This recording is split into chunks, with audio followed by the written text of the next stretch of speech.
విదేశాల్లో చదవాలనుకుంటున్నారా? అయితే విదేశ్ కన్సల్టెంట్స్ ని సంప్రదించండి.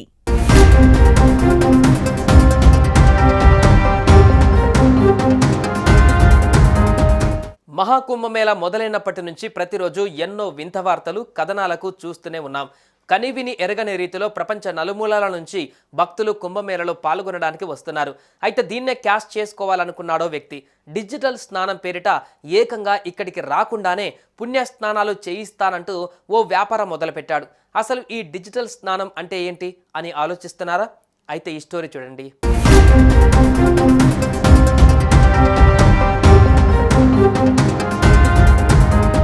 ప్రపంచంలోనే అతిపెద్ద ఆధ్యాత్మిక కార్యక్రమైన మహాకుంభమేళ ముగింపు దశకు చేరుకుంటుంది. ఇప్పటికే 60 కోట్ల మందికి పైగా భక్తులు సంగమం వద్ద పవిత్ర స్నానం చేశారు. అయితే ఓ వ్యక్తి వినూత్నంగా ఆలోచించాడు. అదే డిజిటల్ స్నానం. టెక్నాలజీని ఇలా కూడా వాడుకోవచ్చా అని ఈయనను చూస్తే అర్థమవుతుంది. చాలా మంది వివిధ కారణాల వల్ల మహాకుంభమేళలో పాల్గొనలేకపోతున్నారు. దీన్ని ఆసరాగా చేసుకున్న ఓ యువకుడు పుణ్యస్నానాలను డిజిటల్ స్నానాలుగా మార్చేశాడు. కుంభమేళలో పాల్గొనలేకపోయామే అనే బాధ లేకుండా భక్తులకు త్రివేణి సంగమంలో డిజిటల్ స్నానాలు చేసే అవకాశాన్ని కల్పించాడు. కుంభమేళకు హాజరు కాలేని భక్తులు వారి ఫోటోలను వాట్సాప్లో పంపాలని, వాటిని ప్రింట్ తీసి త్రివేణి సంగమంలో ముంచుతానని ఓ యువకుడు వెల్లడించాడు. తన స్టార్టప్ పేరు ప్రయాగ్ ఎంటర్ప్రైజెస్ అని పేర్కొన్నాడు.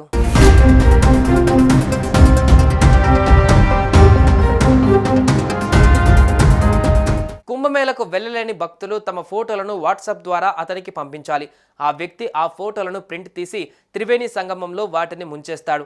ఆ వీడియోను మీకు పంపిస్తాడు. దీంతో మీరు కూడా కుంభమేళలో పుణ్యస్నానం ఆచరించినట్లు భావించడమే డిజిటల్ స్నానం.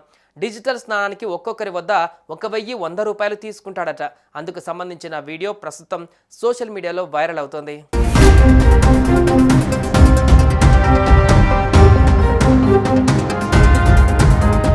మొత్తంగా ఈ వీడియో విమర్శలతో పాటు ఉత్సుకతను రేకెత్తిస్తోంది.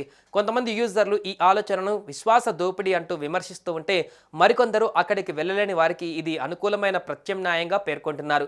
ఈ వీడియో చూసిన కొంతమంది నెటిజన్లు ఆ వ్యక్తి చేస్తున్న దానిపైన అభ్యంతరం వ్యక్తం చేశారు. ఇలా చేయడం వల్ల సనాతన ధర్మానికి విఘాతం కలిగించడం అవుతుందని కామెంట్స్ పెడుతున్నారు.